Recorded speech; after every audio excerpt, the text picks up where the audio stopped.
Mga kapatid, isipin nyo ito, may isang sasakyan na bumibiyahe. Maayos yung makina niya, puno yung tangke ng gasolina, malinaw yung destinasyon niya.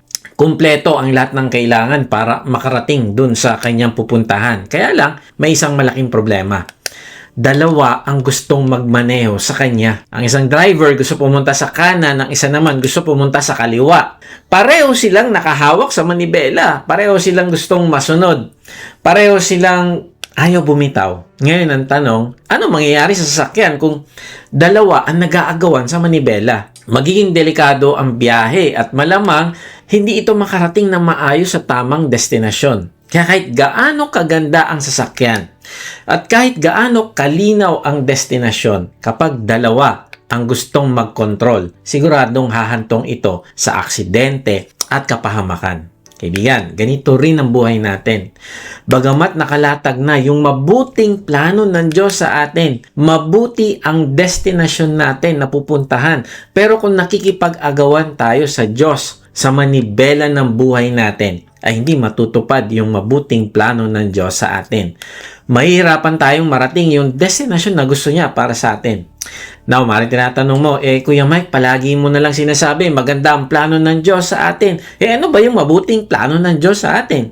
Kaibigan, ito yon. Sabi niya, marahil alam mo na ito, Jeremiah 29:11, sapagkat batid kong lubos ang mga plano ko para sa inyo, mga planong hindi ninyo ikakasama, kundi para sa inyong ikabubuti. Ito'y mga plano magdudulot sa inyo ng kinabukasang punong-puno ng pag-asa. Wow! Sabi niya, batid kong lubos. Ibig sabihin, kung hindi man natin alam ang future, hindi natin alam ang mangyayari sa atin, ay alam na ng Diyos ang plano niya para sa iyo. Ang ibig sabihin, kung ayaw mo magkamali sa buhay, ay hindi mo kailangan na mag-isip ng masyadong complicated na plano. Bakit? Kasi kung i-align mo lang ang iyong plano sa plano ng Diyos, mapapabuti ka, kaibigan. Bakit?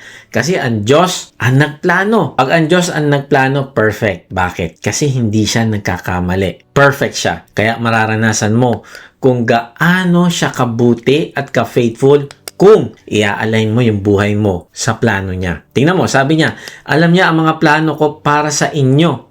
Mga planong hindi ninyo ikakasama, kundi para sa inyong ikabubuti. Pag sinabi ng Diyos na para ito sa ikabubuti mo, ay maniwala ka, kaibigan.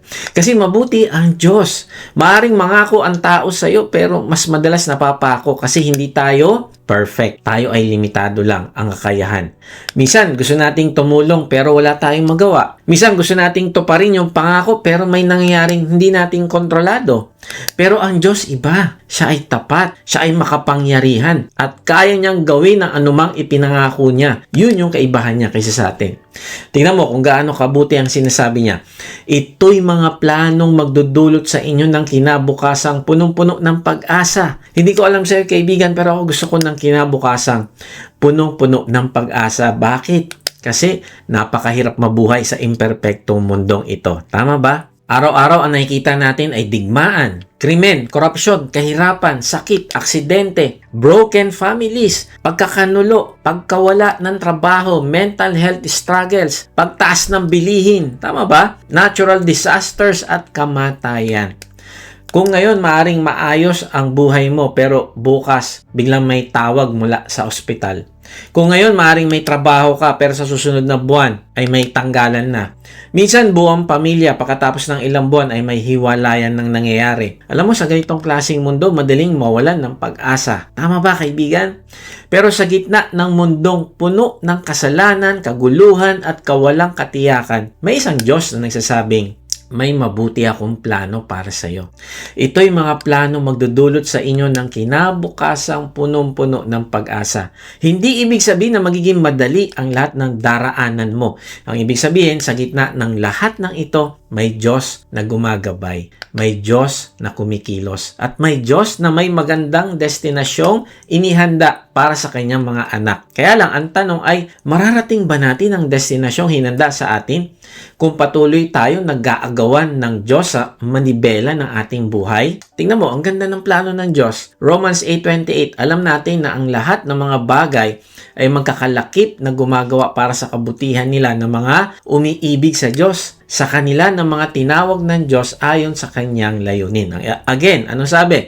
Ang lahat ng mga bagay ay magkakalakip-lakip na gumagawa para sa kabutihan nila ng mga umiibig sa Kanya. At hindi lamang yon, ipinakita ng Efeso 2:10 na mayroon ng inihandang layunin ang Diyos para sa ating buhay. Sabi diyan, ito ay sapagkat tayo ay Kanyang mga likha na nilikha ng Diyos kay Kristo Jesus para sa mga mabuting gawa na inihanda ng Diyos noong una na dapat nating ipamuhay. Kaibigan, may direction ang Diyos para sa iyo at para sa akin. May layunin ng Diyos para sa iyo. May mga pagpapalang nais niya na maranasan mo. May mga mabubuting gawa siyang inihanda para sa atin. May mga taong nais niyang maabot natin. May karakter siya na nais mabuo sa atin. At higit sa lahat, ang pinakamataas niyang layunin ay maging katulad tayo ni Kristo at mabuhay para sa kanyang kaluwalhatian. Pero narito yung problema. Hindi natin mararating ang destinasyon ng mabuting plano niya sa atin kung patuloy nating inaagawan ng Diyos sa manibela ng ating buhay. Patuloy tayong umuupo sa trono sa halip na siya ang umupo sa trono ng puso natin. Ang ibig sabihin, kapag tayo ang laging nasusunod, namimiss natin yung direksyong inihanda niya. Kaya sa pagpapatuloy natin sa ating series na Undivided, ay pag-uusapan naman natin ngayon ang undivided surrender. Ibig sabihin, hahayaan natin ang Diyos na siya lang ang mag-drive ng ating buhay. Magsusurrender tayo ng buong buo. Kaya nga kaibigan, tapusin mo ang mensahe na ito kasi tututunan natin na ang buong surrender ay hindi pagkawala ng kalayaan natin. Ito ang tanging daan upang maranasan natin ang pinakamabuting plano ng Diyos upang matupad ang layunin niya sa ating buhay at mabuhay para sa kanyang kaluwalhatian. Magandang araw mga kawotji! Praise God! At nagkita-kita na naman tayo. May good news ako. Every Sunday 6 p.m. na po ang ating bagong upload simula ngayon sa halip ng Monday. Ginawa natin ito dahil napakaraming online mission groups na nagmi-meet ng Sunday at Monday morning ang gumagamit ng videos natin para sa kanilang discussion. So para mas maaga ninyong magamit, Sunday na tayo. Sa mga bago pa lang dito, ako po si Kuya Mike. Ang calling ko ay i-share ang salita ng Diyos sa paraang simple lang at madaling maintindihan. At kung hindi ka pa member ng isang online mission group, makinig ka kapatid. Kung gusto mong gumawa ng difference sa buhay ng iba, kung mahal mo ang Panginoon at gusto mo maging bahagi ng kanyang gawain na hanapin ang mga nawawala at gawin silang alagad, now is the time to join our mission group. Dito tutulungan ka naming makilala ang Panginoon ng mas malalim o intimately. I-equip ka namin sa paglilingkod sa Kanya sa pamamagitan ng pagbabahagi ng salita at pagdidisciple. Kung ito ang tinitibok ng puso mo na sumunod sa panawagan ng Diyos sa atin, mag-type ka lang ng join sa comment section o kaya naman ay i-message nyo kami. Okay, so paano ba tayo magsusurrender ng buong puso, buong lakas at buong isip sa Diyos? Una, remember who you are in Christ. Number 2, refuse to let sin reign. Number 3, present yourself fully to God. Pag-usapan muna natin yung una. Remember who you are in Christ. Kung gusto mo isuko talaga yung buhay mo sa Diyos. Kung gusto mo isuko ang manibela ng buhay mo sa Kanya. Kung gusto mo makarating sa mabuting plano ng Diyos sa iyong buhay, meron kang kailangang alalahanin. Meron kang kailangang balikan upang pagbulay-bulayan. Bakit? Kasi hindi mo magagawang isuko ang buong sarili mo sa Diyos kung nakalimutan mo o hindi mo alam kung sino ka sa paningin niya. Hindi ka magkakaroon ng motivation kung bakit ka magsusurrender sa Diyos kung hindi mo alam kung sino ka ngayon sa kanyang mata. Halimbawa, kung ikaw ay pinatawad na sa lahat ng iyong kasalanan, past sin, present sin, at future sin, kahit yung mga gagawin mo palang nakasalanan sa future ay bayad na lahat. At dahil dito, ang turing ng Diyos sa iyo ngayon ay malinis na at banal. At dahil ikaw ay banal sa paningin ng Diyos, ay isusuko mo naman ng iyong manibela sa Diyos upang iiwas ka niya sa mga dati mong nililikuan na hindi naman nakakalugod sa Diyos. Kung ang turing sa iyo ng Diyos ay kanyang anak at niyayakap mo at pinapaalala mo sa iyong sarili na ikaw ay anak niya, alam mo, isusuko mo ang iyong mga desisyon sa Ama mo na nasa langit. At hindi ka na mamumuhay sa kasalanan na parang ang ama mo ay ang dyablo. Alam mo, isang nakatulong sa akin na lumago ay yung pagpapaalala ko sa aking sarili na ako ay anak ng Diyos. Kung ako ay nasa trabaho at inihilan na magsinungaling at mangako ng bagay na hindi ko naman tutuparin, alam mo, pinapaalala ko sa aking sarili na anak ako ng Diyos. Kung hindi ko man maklose ang deal, ay hindi ko na kailangan manloko kasi anak ako ng Diyos. At hindi niya ako pababayaan. Kung ako ay anak, isasabuhay ko kung paano ba mamuhay ang isang taong naging anak talaga ng Diyos. Kaya kung ang turing sa iyo ng Diyos ay minamahal, isusuko mo ang paghahabol sa pagmamahal at relasyon na hindi naman kalooban ng Diyos. Iisipin mo na kung mahal ako ng Diyos at sinabi niya na huwag ko ito gawin. Ibig sabihin, iniingatan niya ako. Kasi hindi naman pwedeng mahal niya ako tapos gusto niya ako mapahamak. So kung mahal ka ng Diyos, iisipin mo lagi, iniingatan niya ako kaya ayaw niya ito na gawin ko. At nais niyang maranasan ko ang kabutihan ng isang relasyon na naaayon sa kanyang kalooban. So hindi naman pala totally ayaw niya ako magkaroon ng relationship. Maaring kaya ayaw niya tong relationship na ito dahil hindi nakakalugod sa kanya ay dahil gusto niya pala akong bigyan ng best para sa akin. So mag-iiba yung ating perspective kung kilala natin kung sino tayo sa paningin niya. And then marirealize mo na hindi mo pala kailangan magmadali. Minsan kaya tayo nadadapa sa isang desisyon kasi minamadali at hindi inalign sa ating identity bilang anak ng Diyos. Ganun din naman, kung ang turing sa iyo ng Diyos ay pinatawad na, isusuko mo din yung sama ng loob at matututo ka rin magpatawad sa iba. Gaya ng pagpapatawad sa iyo ng Panginoong Hesus. Marirealize mo na ang dami mo palang kasalanan. Hindi ka din deserving na patawarin, pero pinatawad ka at marapat lang na patawarin mo din ang mga taong hindi karapat dapat patawarin. Ganon din naman, kung ang turing sa iyo ng Diyos ay kanyang lingkod o servant, isusuko mo ang karapatan mo upang siya ang masunod. Itatakwil mo ang iyong sarili at papasanin mo ang iyong krus araw-araw upang makabahagi ka sa gawain niya na pagliligtas at pag-disciple ng ibang tao. Isusuko mo yung kagustuhan mo na sundin ang iyong sariling kagustuhan sa kagustuhan ng Panginoong Hesus. Kaya kaibigan, ang identity mo sa Diyos ang magbibigay sa iyo ng motivation para mag-surrender sa Kanya. Alam mo, kapag nakalimutan mo kung sino ka kay Kristo, mahihirapan kang isuko ang manibela ng iyong buhay sa Kanya. Pero kapag naaalala mong ikaw ay pinatawad, tinanggap, minahal, pinabanal at ginawang anak ng Diyos, masasabi mo ng may buong pagtitiwala, Lord, wala na akong dahilan para ako pa ang magmaneho. Isusuko ko ang manibela ng buhay ko sa iyo.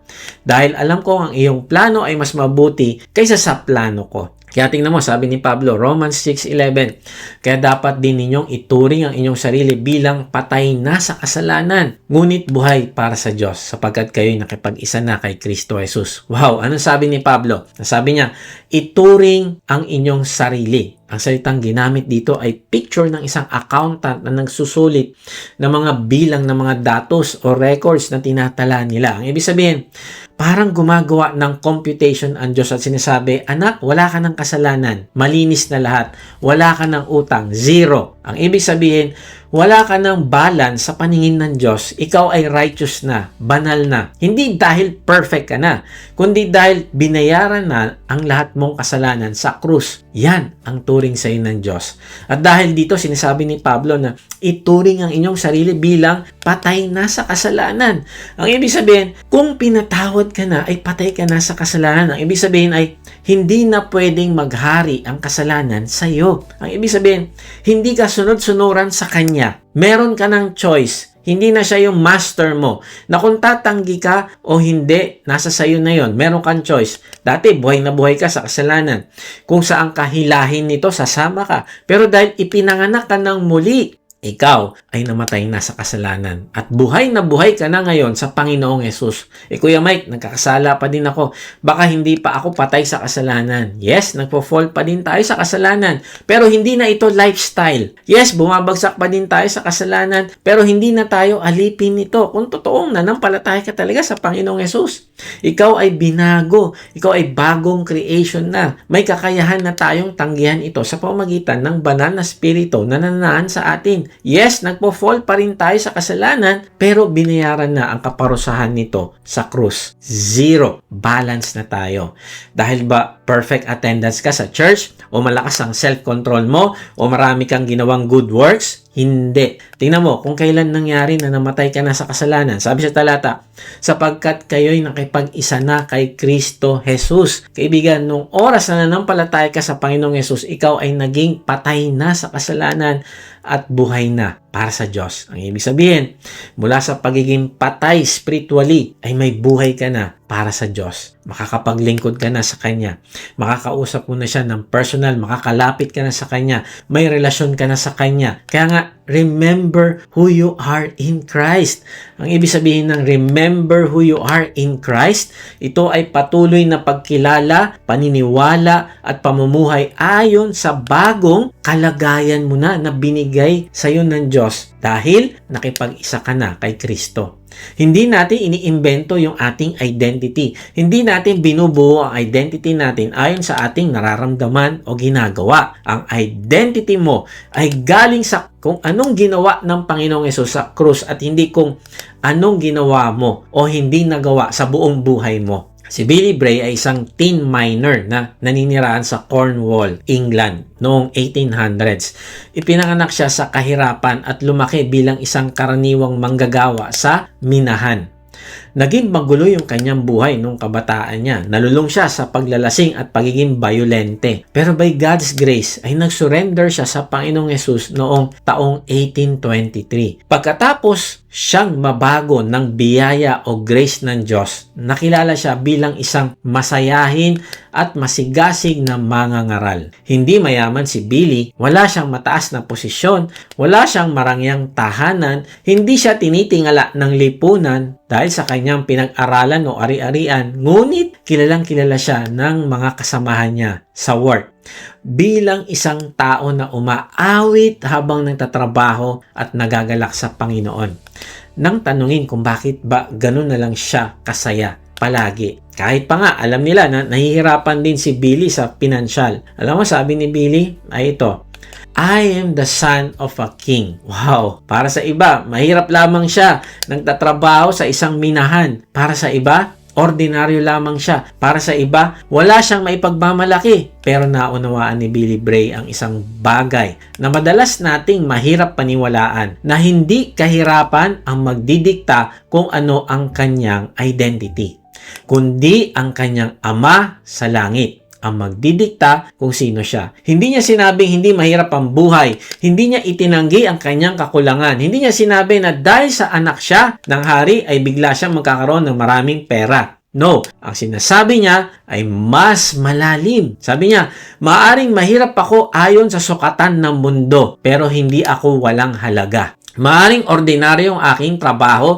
pero hindi ordinaryo yung aking ama. Maaring walang titulo ang pangalan ko sa lupa, pero kabilang ako sa kaharian ng Diyos. I am the son of a king. Hindi niya ibig sabihin na siya lang ang anak ng hari. Ang ibig niya sabihin ay, isa akong anak ng hari dahil sa Panginoong Hesus. Alam niya kung sino na siya sa paningin ng Diyos at ang identity na yon ang nagbago ng paraan ng kanyang pamumuhay. Kaibigan, ganito ba ang pagkakilala mo sa sarili mo kay Kristo? O kapag nagkamali ka, bumabalik ka agad sa lumang pangalan. Wala talaga akong pag-asa. Ganito lang talaga ako. Marumi ako. Hindi ako mahal ng Diyos. Hindi ako maaaring gamitin. Hindi ako tunay na anak. Kaibigan, alahanin mo ito.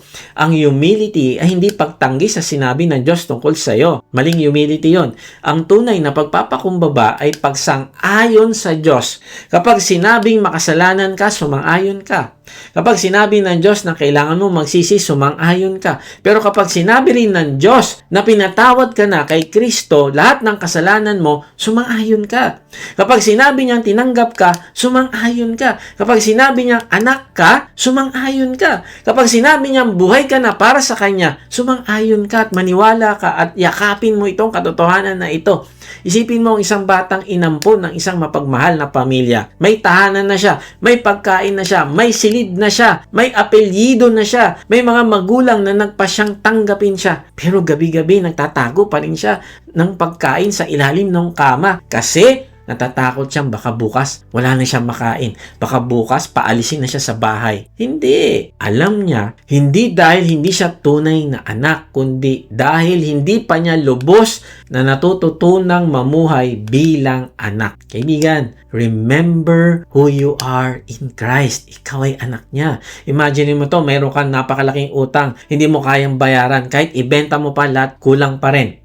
Pagkatapos dumating yung isang tao, binayaran ang buong halaga ng utang mo. May katibayan, may resibo, nakasulat, paid in full. Pero buwan-buwan, nagpapadala ka pa rin ng bayad. Bakit? Dahil hindi mo matanggap na bayad na talaga. Ganito yung ilang mananampalataya, nakakalungkot.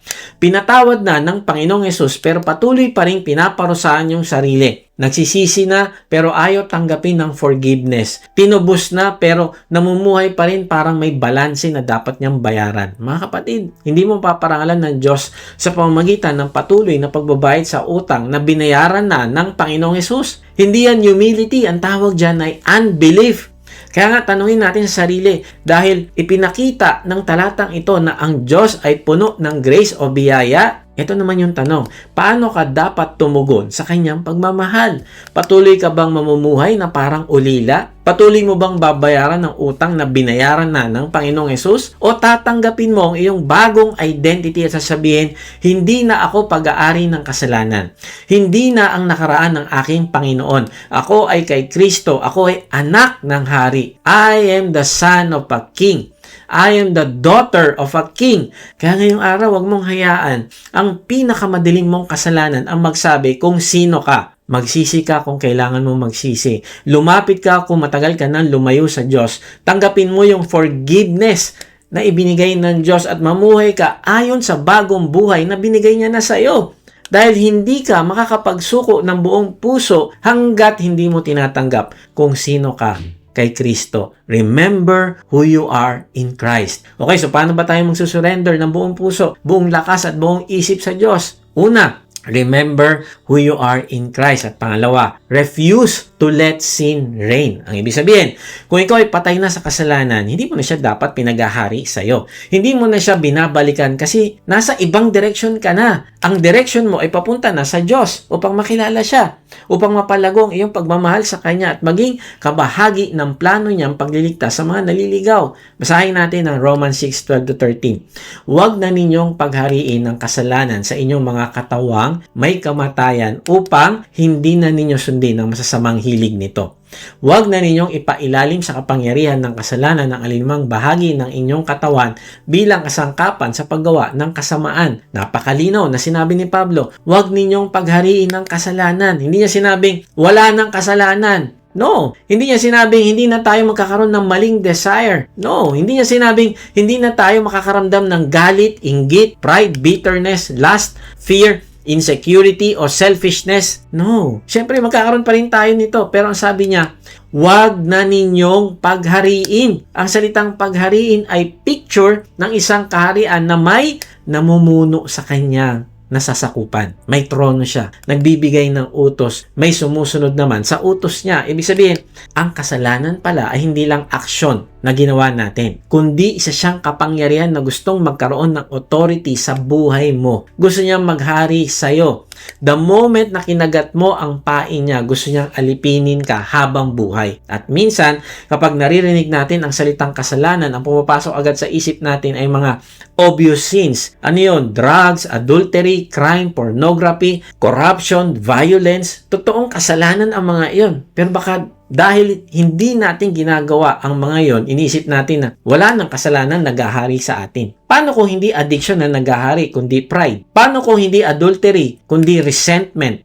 Paano kung hindi theft, kundi inggit? Paano kung hindi obvious rebellion, kundi tahimik na pagtanggi ng makinig o hindi sumunod? Paano kung hindi scandal, kundi palaging nagpupumilit na maging tama sa lahat ng bagay? Paano kung hindi natin sinisira ang ibang tao sa publiko pero hindi rin natin kayang maging masaya para sa kanila kapag binibless sila ni Lord? Kaya ang ibig sabihin ng refuse to let sin reign, ito ay ang grace-enabled na desisyon ng isang believer na wag nang bigyan ng kasalanan ng obedience, access at cooperation dahil ang Panginoong Hesus na ang tunay na Panginoon at Hari ng kanyang buhay. May isang nagbigay ng illustration ng ganito. May isang puting aso at isang itim na aso na parang naglalaban sa loob ng isang tao. Ang itim na aso ay kumakatawan sa pride, galit, inggit, bitterness, selfishness, lust, dishonesty, at revenge. Ang puting aso ay kumakatawan sa humility, forgiveness, truth, patience, love, gratitude, at obedience to God. Now, may nagtanong, alin sa dalawang aso ang mananalo? Yung puti o yung itim? Ang sagot ay, ang mananalo na aso ay yung kung sino ang palagi mong pinapakain. Pinapakain mo ang isang desire kapag sinusunod mo ito. Kapag naisip mong maghiganti at gumawa ka ng paraan para makabawi, pinapakain mo yung itim na aso. Pinapalakas mo ito, pinapalusog mo siya. Siya yung mananalo kalaunan. Kapag nasaktan ka at paulit-ulit mong binabalikan sa isip mo yung ginawa sa'yo, pinapakain mo yung bitterness. Kapag may taong binibless at sa halip na matuwa ka para sa kanila, nagsisimula ka na tuloy magkumpara, naghahanap ka ng mali doon sa tao na yon. Sinasabi mo, magaling nga yan pero ganyan naman. Ganito ginagawa niyan. Pag ganito, alam mo, ang ginagawa mo, pinapakain mo yung inggit. Kapag may nagko-correct sa'yo, ay agad kang nagdadahilan, nagagalit o tumatangging makinig. Ang ginagawa mo, pinapakain mo yung pride. Kapag may conflict sa bahay, tapos hindi mo na kinausap ang iyong asawa, nakipagmatigasan ka, pinapakain mo yung resentment. Kapag may bagay kang alam na mali, pero patuloy mo pa rin pinapanood, iniisip o binabalik-balikan, pinapakain mo yung lust. Kapag may pagkakataong magsabi ng totoo, pero pinili mo magtago, magpalusot o baguhin ang kwento para maprotektahan yung sarili mo, pinapakain mo yung dishonesty. Kapag palagi mong iniisip na ikaw ang dapat mauna, ikaw ang dapat mapansin at ikaw ang dapat masunod, pinapakain mo yung selfishness. Kaibigan, hindi kailangan malaking kasalanan agad. Minsan, maliit na comment lang, maliit na excuse, maliit na pagtatalo, maliit na pag-iipon ng sama ng loob, maliit na comparison, pero habang inuulit-ulit mo ito, lalo itong lumalakas. Ganito rin yung puting aso. Kapag gusto mo maghigante, pero pinili mong manalangin at magpatawad, pinapakain mo yung forgiveness. Kapag gusto mong ipagtanggol ang sarili mo, pero pinili mong makinig at umamin ng pagkakamali din, pinapakain mo yung humility. Kapag naiinggit ka pero pinili mong magpasalamat sa blessing ng iba, pinapakain mo yung gratitude. Kapag gusto mo magsinungaling pero pinili mo magsabi ng totoo kahit may consequence, pinapakain mo yung truth. Kapag galit ka pero pinili mo maghinay-hinay at magsalita ng maayos, pinapakain mo yung patience. Kapag natatakot ka pero pinili mong sumunod pa rin sa Diyos, pinapakain mo yung obedience. Kaya nga ang tanong ay, ano yung palagi mong pinapakain? Ano yung palagi mong sinusunod? Dahil ang desire na palagi mong sinusunod, yun yung lumalakas. At ang kasalanang palagi mong pinapakain ay maaring dumating sa puntong ito na ang nagahari sa'yo. Kaya nga, refuse to let sin reign. Sabi ni Pablo, huwag na ninyong ipailalim sa kapangyarihan ng kasalanan ng alinmang bahagi ng inyong katawan. Ang mag-asawang sina Mark at Jill ay Christian speakers at ministry leaders. Dumating sila sa matinding krisis nang magkaroon si Mark ng affair.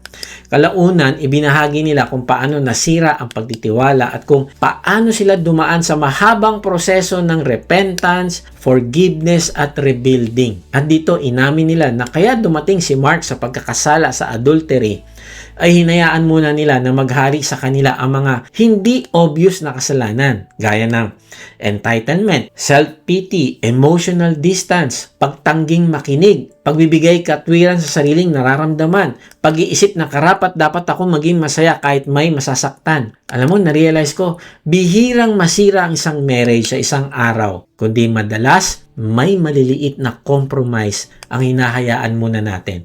Ito ang mga pinapakain natin. Halimbawa, hindi paghingi ng tawad, nakakasanayan na. Tuwing may conflict, ayaw mo magpakumbaba. O kaya pag-iipon ng sama ng loob o pagpoprotekta sa ego o kaya paghahanap ng emotional comfort sa ibang tao. Wala namang masama, wala namang kaming ginagawa Kaya lang, unti-unti ka nang nahuhulog sa kanya emotionally kahit alam mo may asawa ka na. O kaya, pagpapaniwala sa sarili na mas naiintindihan ako nito eh. Sigurado, sasaya ako sa kanya kaysa sa asawa ko. Buti pa siya ganito. Yung asawa ko, asama eh. Alam mo, pag hindi tayo nag-ingat isang araw, ang maghahari na sa buhay natin yung kasalanan. Kaya sabi ni Pablo, huwag na ninyong ipailalim sa kapangyarihan ng kasalanan ang alinmang bahagi ng inyong katawan. Ang ibig sabihin, lahat ng bahagi ng katawan natin ay kailangan nating bantayan. Isip, mata, bibig, kamay at iba pa. Kasi ang nakakatakot ay maaari nating gamitin yung bibig para mag-preach, pero ginagamit naman para gumawa ng mga negative comments laban sa ibang leader. Maaari nating gamitin yung kamay para mag-serve, pero ginagamit din natin sa pag-scroll sa social media at ikumpara yung sarili natin sa iba. Hindi masama mag-social media, pero kung dyan na nauubos yung oras mo at dyan nalalason yung isip mo para i-compare mo yung sarili mo sa iba o mag-comment ka o mag-judge ka ng ibang tao, kaibigan, mas makakabuti na tigilan mo yan. Maaari nating gamitin ang muka para ngumiti, pero may tinatagong sama ng loob pala. Kaya kaibigan, refuse to let sin reign. Lahat ng bahagi ng buhay natin, lahat ng bahagi ng katawan natin. Si Luis Samperini ay isang Olympic runner bago sumiklab yung World War II. Nang maging airman siya, bumagsak yung kanyang eroplano sa Pacific Ocean. Nakaligtas naman siya, kaya lang 47 days siya nagpalutang-lutang sa isang life raft na walang makain at walang iniinom.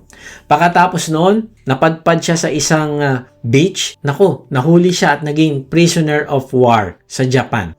Dumana siya ng gutom, pambubugbog, kahihiyan at matinding pagpapahirap sa kanya ng isang hapon. Ang hapon na yon ay binansagang The Bird. At ito ay paulit-ulit siyang pinapahirapan. Nakaligtas yung katawan ni Luis, pero pag uwi niya, alam mo, bihag pa rin siya nung kanyang isip. Tuwing natutulog siya, bumabalik ang mga bangungot. Kaya nagsimula siyang uminom ng alak upang mamanhid yung kanyang katawan sa pain nung nakaraan niya. Pero hindi siya pinagaling ng alak. Pansamantala lamang nitong pinatahimik ang sakit na nararamdaman niya. Pero pagkatapos, bumabalik na yung galit, bumabalik na yung takot, bumabalik na yung puot. Habang lalo niyang pinapakain ang pag-inom at paghihiganti, lalo itong naghahari sa kanyang buhay. Halos masira na yung kanyang marriage. Dinala siya ng asawa niyang si Cynthia sa isang tent revival kung saan nangangaral si Billy Graham.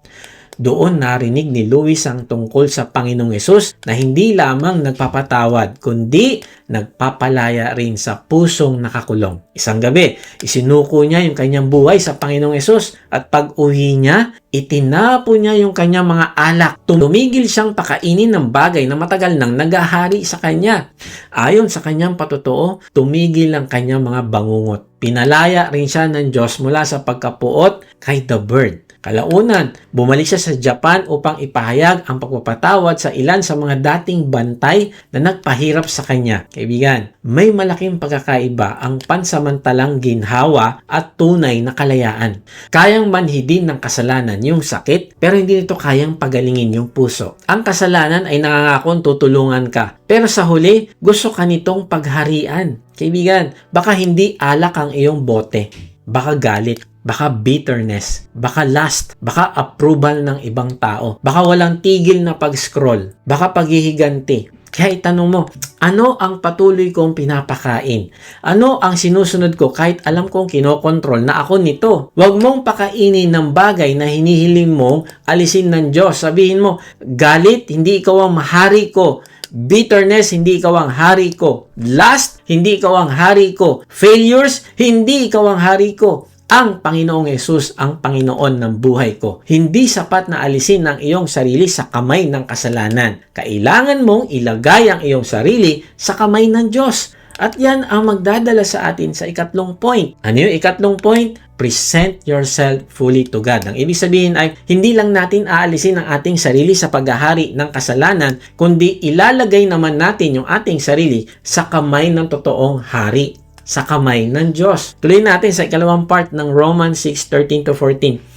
Sa halip, pasakop kayo sa Diyos bilang mga taong namatay na at muling binuhay at ihandog ninyo sa Kanya ang inyong katawan bilang kasangkapan sa kabutihan, sapagkat hindi na dapat maghari sa inyo ang kasalanan dahil kayo'y wala na sa ilalim ng kautusan kundi nasa ilalim ng kagandahang loob ng Diyos. Kaibigan, sabi ni Pablo, pasakop kayo sa Diyos. Ibig sabihin, hindi lamang tayo tinatawag na lumayo sa mali, kundi tinatawag tayong lumapit sa Diyos, magpasakop sa Kanya. Ibig sabihin, kaya ka lalayo sa kasalanan ay hindi dahil masakit ang consequence. Yes, okay din yan na motivation, pero ang pinakamataas na motivation ay dahil gusto mo nang lumapit sa Diyos at magpasakop sa Kanya. Ang ibig sabihin, na-realize mo na makasalanan ka at mabuti ang Diyos, minahal ka, pinatawad ka, at ngayon gusto mo nang lumapit sa Diyos. Ang ibig sabihin, hindi lang tayo tinawag na huminto sa kasalanan, kundi maging available na para sa Diyos.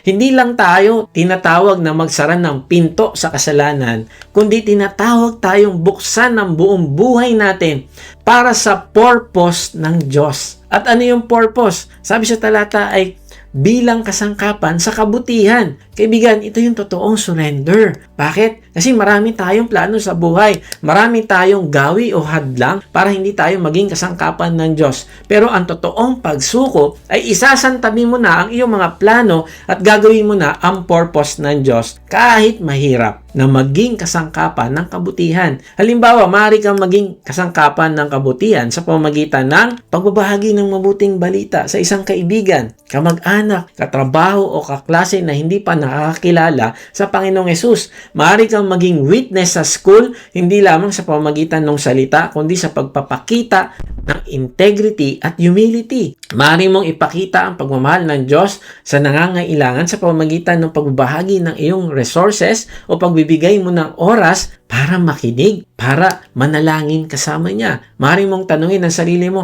paano ko maipapahayag ngayong linggo ang kabutihan ng Panginoon? Baka sa pamamagitan ng pag-post ng maikling testimony. Baka sa pag-share ng verse sa taong pinanghihinaan ng loob.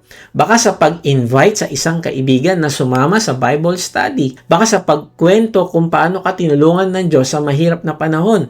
Kapag may taong walang trabaho, tulungan mo siyang gumawa ng resume o maghanap ng opportunity. Kapag may bagong believer na nangangailangan ng gabay, samahan mo siya at tulungan siyang lumago sa pananampalataya. Yan ang ibig sabihin ng maging kasangkapan ng kabutihan. Kaya ang tunay na surrender ay nagsasabing, Lord, narito ako, gamitin mo yung bibig ko upang ipahayag ang iyong kabutihan, gamitin mo yung kamay ko upang tumulong, gamitin mo yung mga paa ko upang lumapit sa nangangailangan, gamitin mo yung oras, pera, talento at buong buhay ko upang may makakita at makakilala sa Panginoong Hesus. Daw, bakit natin ito gagawin? Kasi ang Panginoong Hesus mismo ay hindi nagbigay ng bahagi lamang ng kanyang buhay, kung hindi buong buo. Ibinigay niya yung kanyang sarili. Kaya nung sabihin niya sa Lucas 9:23, at sinabi niya sa kanilang lahat, ang sino mang nagdanais sumunod sa akin ay kinakailangang itakwil ang kanyang sarili, pasanin araw-araw ang kanyang krus at sumunod sa akin. Pansinin natin na sinabi ng Panginoong Hesus sa kanilang lahat. Hindi lamang ito para sa pastor, missionary o full-time ministry worker, kundi ito ay para sa bawat taong nagdanais maging tagasunod ng Panginoong Hesus o disciple o alagad. At malinaw ang sinabi niya, ang sino mang nagnanais sumunod sa akin. Ibig sabihin, hindi sapat na gusto mo lang ang blessing ni Lord. Hindi sapat na gusto mo ang protection niya. Hindi sapat na gusto mo yung pagpapatawad niya, kundi ang tunay na disciple ay nagnanais ding sumunod sa Kanya. At ang pagsunod sa Panginoong Yesus ay may tatlong malinaw na calling. Ano yun? Itatakwil mo ang iyong sarili. Yun yung una. Sabi niya, kinakailangang itakwil yung kanyang sarili. Hindi ibig sabihin nito na kakamuhian mo na yung sarili mo. Hindi ibig sabihin na wala na siyang halaga. Hindi ibig sabihin na pababayaan mo na ang iyong katawan o tatanggihan mo na yung bawat pangangailangan mo. No, ang ibig sabihin ng pagtatakwil sa sarili ay tatanggihan mo ang iyong karapatan na laging masunod. Hindi na ikaw yung driver ng buhay mo, kundi ang Panginoong Hesus na. Ang tanong ay hindi na ano yung gusto ko, kundi ang tanong mo na palagi ay, Lord, ano yung gusto mo? Yun po yung susundin ko. Hindi na ano yung komportable para sa akin, kundi ang tanong, ano ang tama sa iyong paningin, Lord? Doon ako kahit po mahirap. Hindi mo nang tatanungin ano ang plano ko, kundi ang tatanungin mo na, ano ang iyong layunin para sa buhay ko, Lord? Ito ang tunay na surrender. Pangalawa, kung gusto mo maging disciple ng Panginoong Hesus, papasanin mo araw-araw ang iyong krus. Sabi ni Lord, pasanin araw-araw yung kanyang krus. Nung panahon ni Lord, ang krus ay simbolo ng kamatayan. Kaya nang sabihin ng Panginoong Hesus na pasanin yung krus, ang ibig niyang sabihin ay mamatay ka araw-araw sa paghahari mo sa iyong sarili. Araw-araw mong isusuko ang pride. Araw-araw mong isusuko ang galit. Araw-araw mong isusuko yung karapatang gumanti. Araw-araw mong isusuko ang comfort kapag may kailangang paglingkuran. Araw-araw mong isusuko ang sariling agenda upang maging available sa layunin ng Diyos. Kaya ang sinabi, araw-araw. Ibig sabihin, ang surrender ay hindi isang beses lamang. Hindi ito nangyari lamang noong tinanggap mo ang Panginoong Hesus o nanalangin ka ng acceptance prayer, kundi araw-araw ay papasanin mo ang iyong krus. Kung may taong nakasakit sa iyo, ang natural mong kagustuhan ay gumanti. Gusto mong manumbat, gusto mong ipahiya rin siya. Pero ang pagpasan ng krus ay pagsasabing, Lord, isinusuko ko ang karapatan kong gumanti. Pipiliin ko magpatawad at ipagkatiwala sa iyo yung hostisya. Hindi ibig sabihin na papayagan mo na abusuhin ka ng taong nakasakit sa iyo. Ang ibig lang sabihin ay hindi mo hahayaang ang paghihiganti ang maghari sa puso mo. Sabi sa Romans 12:19, mga minamahal, huwag kayong maghiganti. Ipaubayan ninyo sa Diyos ang pagpaparusa. Minsan, pagod ka na, gusto mo magpahinga, pero may tao na nangangailangan ng kausap at panalangin. Ang pagpasan ng krus, sasabihin mo, Lord, isinusuko ko muna yung comfort ko. Gamitin mo po ako upang palakasin ng taong ito. Hindi ibig sabihin na hindi ka na magpapahinga. Ang ibig sabihin ay hindi na comfort ang pinakamataas mong Panginoon. At panghuli, susunod ka sa Panginoong Hesus. Ang sabi ni Lord, sumunod ka sa akin. Ang ibig sabihin, kapag sumusunod ka kay Lord, ay hinahandog mo sa Kanya ang iyong buhay, ang iyong bibig ay para sa kanyang mensahe. Ang iyong kamay ay para sa paglilingkod. Ang iyong paa ay para lumapit sa nangangailangan. Ang iyong oras ay para sa kanyang purpose. Ang iyong resources ay para sa kanyang gawain. Ang iyong buhay ay para sa kanyang kaluwalhatian. Sabi sa Romans 12:1, kaya nga mga kapatid, alang-alang sa masaganang habag ng Diyos sa atin, hinihiling kong ialay ninyo ang inyong sarili bilang handog na buhay, banal at kalugod-lugod sa Diyos. Kaibigan, hindi patay na handog ang hinihingi ng Diyos, kundi ayon sa talata, buhay na handog. Ang ibig sabihin, araw-araw na available ka para gawin ang kalooban ng Diyos. Sabi ni Pablo sa Galatians 2:20, hindi na ako ang nabubuhay, kundi si Kristo ang nabubuhay sa akin. Ito ang puso ng surrender, kaibigan. Hindi na sarili ang sentro, ang Panginoong Hesus na. Ito ay pagsasabing, Lord, ilagay mo ako sa iyong mga kamay. Gamitin mo ang isip ko. Gamitin mo ang boses ko. Gamitin mo ang negosyo ko. Gamitin mo ang tahanan ko. Gamitin mo ang pain sa buhay ko. Gamitin mo yung success ko. Gamitin mo pati yung weakness ko. Alam mo, lumaki si Patrick sa Uganda na salat sa buhay. Hindi marangya ang kanilang pamilya. Bata pa lamang siya, naging bahagi na siya ng isang sponsorship program ng Compassion International. Sa pamamagitan nito, hindi lamang siya nabigyan ng pagkain at tulong sa pag-aaral. Linggo-linggo tinuturuan din siya ng salita ng Diyos. May mga taong gumabay sa kanya, nanalangin para sa kanya at nagturo sa kanya kung paano mamuhay bilang tagasunod ng Panginoong Hesus. Kaya nang lumaki si Patrick at napasama sa isang leadership development program, hindi lamang siya nagkaroon ng pagkakataon makapag-aral. Lumalim din yung kanyang pananampalataya. Isang araw, dumating ang isang magandang opportunity. Nagkaroon siya ng internship sa isang pharmaceutical company. Para sa isang kabataan lumaki sa kahirapan, napakalaking bagay nito.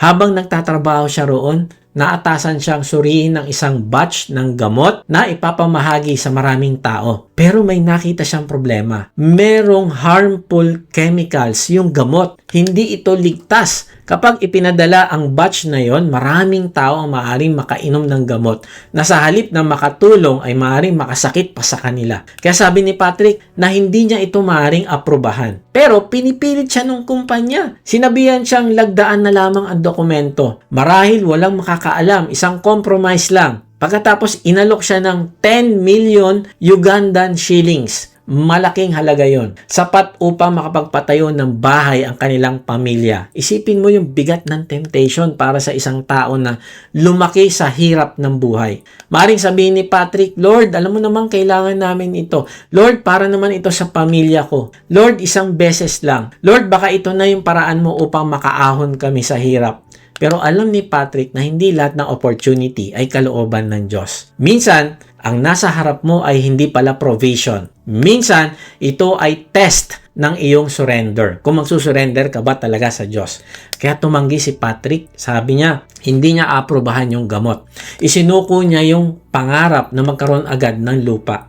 Isinuko niya ang pagkakataong magkaroon ng bahay. Isinuko niya yung financial security na matagal niyang hinahanap. At sinabi niya sa pamamagitan ng kanyang desisyon, Lord, mas mahalaga ang pagsunod ko sa iyo kaysa sa anumang maaari kong makuha.